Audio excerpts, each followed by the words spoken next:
ஏனெனில் கண்காணியானவன்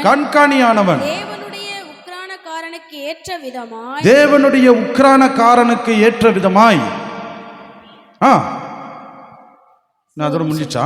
குற்றம் சாட்டப்படாதவனுக்கு தன் இஷ்டப்படி செய்யாதவனும் குற்றம் கோபம் இல்லாதவனும் மதுபான பிரியனும்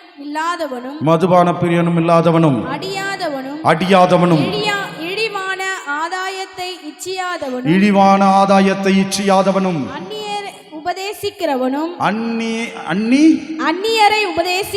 அந்நியரை உபதேசிக்கிறவனும் உபசரிக்கிறவனும் நல்லோர் மேல் பிரியமுள்ளவனும் தெளிந்த புத்தி உள்ளவனும் நீதிமானும் பரிசுத்தவானும் இச்சையடக்கம் உள்ளவனும் ஆரோக்கியமான உபதேசத்தினாலே. எப்படிப்பட்ட உபதேசம்? ஆரோக்கியமான உபதேசம். நான் ஏற்கனவே அதுக்கு ஒரு எக்ஸாம்பிள் கொடுத்துருக்கிறேன். ஏற்கனவே சரீரத்தில் ஆரோக்கியம் வேணும்னா என்ன பண்றீங்க? உடம்பு சரியில்லை சுகமாகணும்னா என்ன பண்றீங்க? இரவும் பகலும் ஜெபம் பண்றீங்களா? டாக்டர் கிட்ட போறீங்க. டாக்டர் என்ன பண்றாரு? மாத்திரை போட்டு சரியாகலைன்னா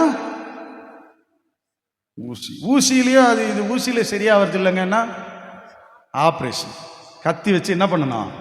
அறக்கணும். அர்த்தம் ஆரோக்கியம் வரானா அறுத்துதான் ஆகணும்.